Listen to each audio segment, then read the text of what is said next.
E o nosso contato para uma conversa ao vivo é com o médico Alexandre Kalash, gerontólogo, ex-diretor da OMS. Dr. Kalash, bom dia, seja bem-vindo.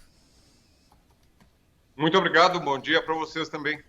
Dr. Kalash, no começo da pandemia, o senhor já alertava para a possibilidade de que o preconceito contra os idosos crescesse nessa circunstância diferente pela qual a gente passa nesse momento. Já passados mais meses com a Covid, mudando comportamentos, regras, a nossa forma, inclusive, de viver a nossa vida cotidiana.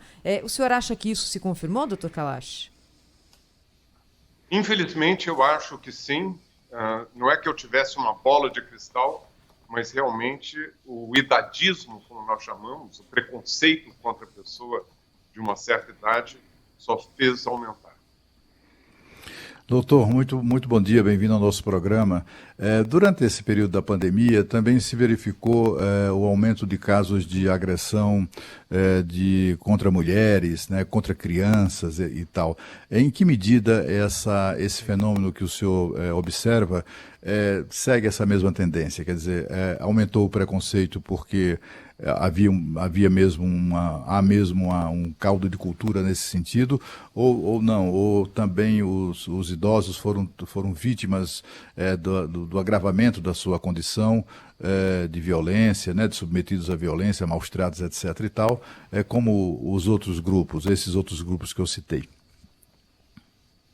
Eu gostaria de fazer uma distinção aqui do que é o abuso, o maltrato, que, sem dúvida alguma, houve um aumento da violência doméstica.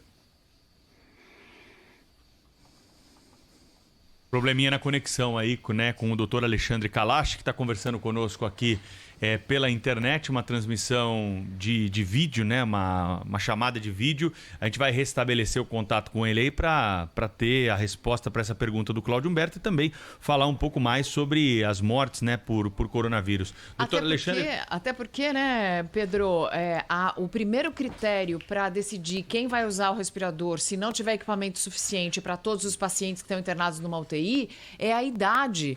Quer dizer, você não leva em conta uma série de outros... É só pela idade, quer dizer, o mais jovem tem preferência porque seriam do mais jovem, as chances maiores de sobrevivência, né? Chegou a acontecer na Itália, né? Tomar o doutor Alexandre essa decisão. Está de volta aqui, viu, Cláudio? Sim, doutor Alexandre, fica à vontade. Eu só gostaria de esclarecer que uma coisa é a violência, é o maltrato, é o abuso contra a mulher, contra a criança, devido ao confinamento. As pessoas estão e estiveram durante muito tempo confinadas num ambiente pequeno, pouco confortável, e é aquela atitude machista da nossa sociedade, do alfa macho que não aguenta e não suporta estar ali confinado, então sai batendo na criança, na mulher e muitas vezes até assassinando. A outra coisa é o idadismo.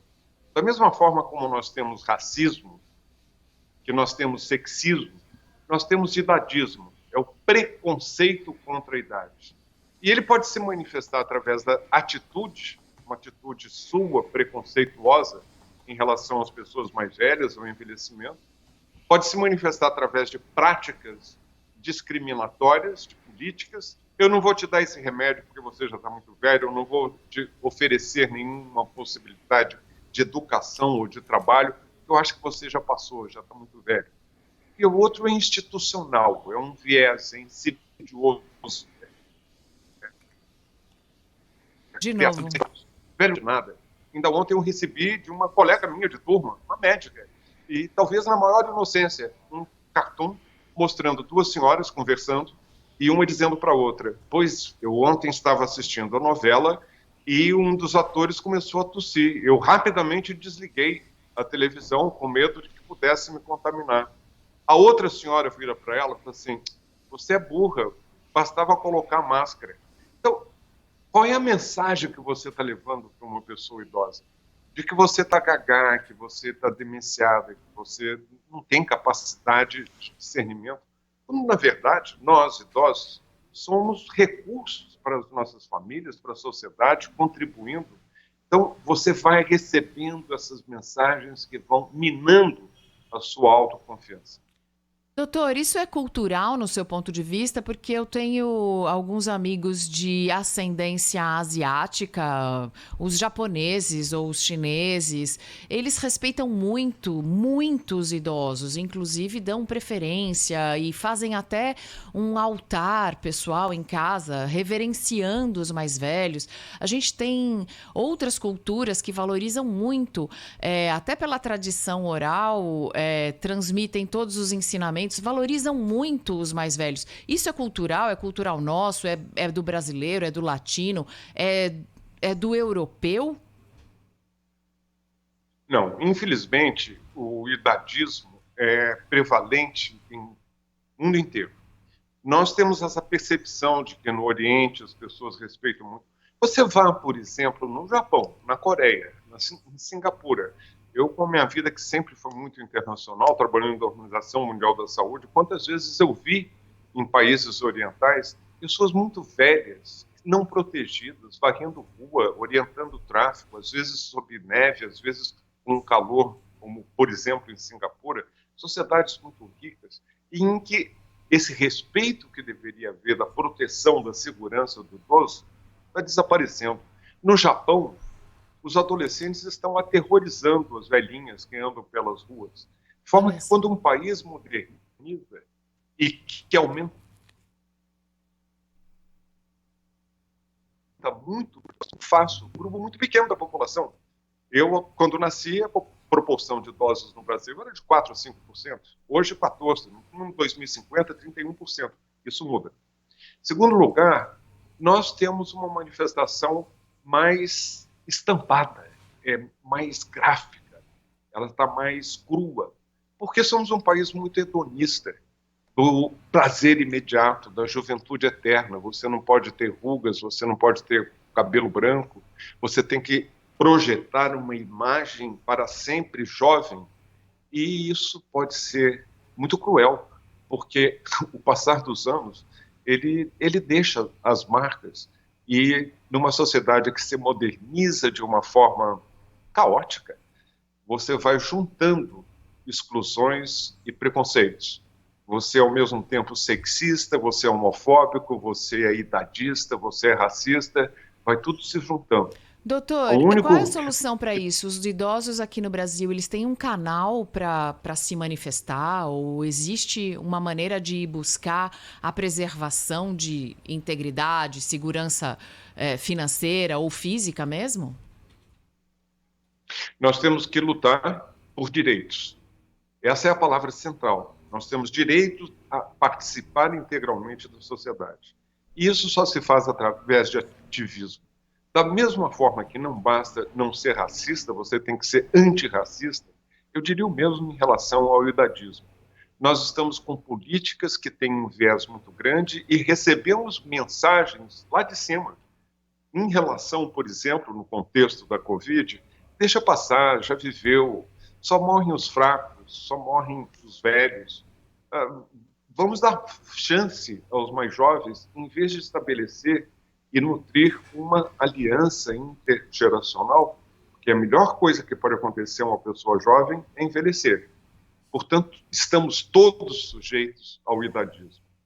Doutor Alexandre, né, nesse momento em que a questão da pandemia ainda é presente, a gente sabe que muitas empresas tomaram a decisão de retomar parcialmente as atividades presenciais, algumas mais, outras menos, mas são raras aquelas que retomaram também a presença física de pessoas com 60 anos ou mais que são classificadas ali dentro do grupo de risco da Covid.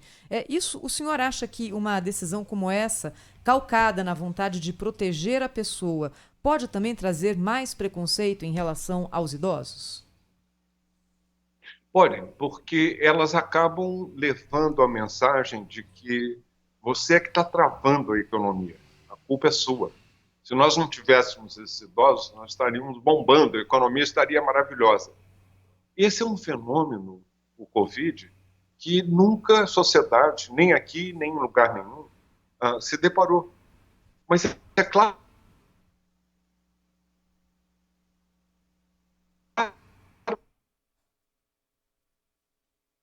e a maioria das mortes são de pessoas com mais de 60, 70 anos, e não é só a idade.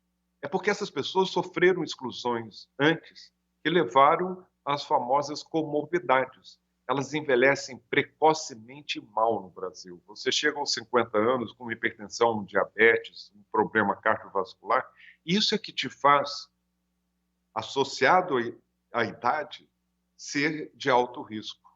Mas eu lhe digo, não adianta só falar para o idoso, fique em casa, se aquela casa é multigeracional, se aquelas crianças estão voltando da escola com os seus vírus, se a elite está indo para o Leblon ou para os Jardins para celebrar, se na periferia tem baile funk.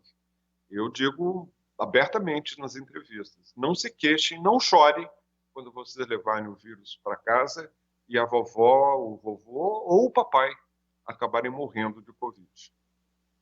Bem, eu queria agradecer ao Dr. Alexandre Kalash, médico gerontólogo, ex-diretor da OMS. Infelizmente, a ligação não estava 100%, então já fica aqui o convite para a gente retomar essa conversa com mais tempo, mais tranquilidade, numa condição melhor, numa próxima vez aqui na Rádio Bandeirantes. Doutor Alexandre, muito obrigada, hein? Muito obrigado a vocês.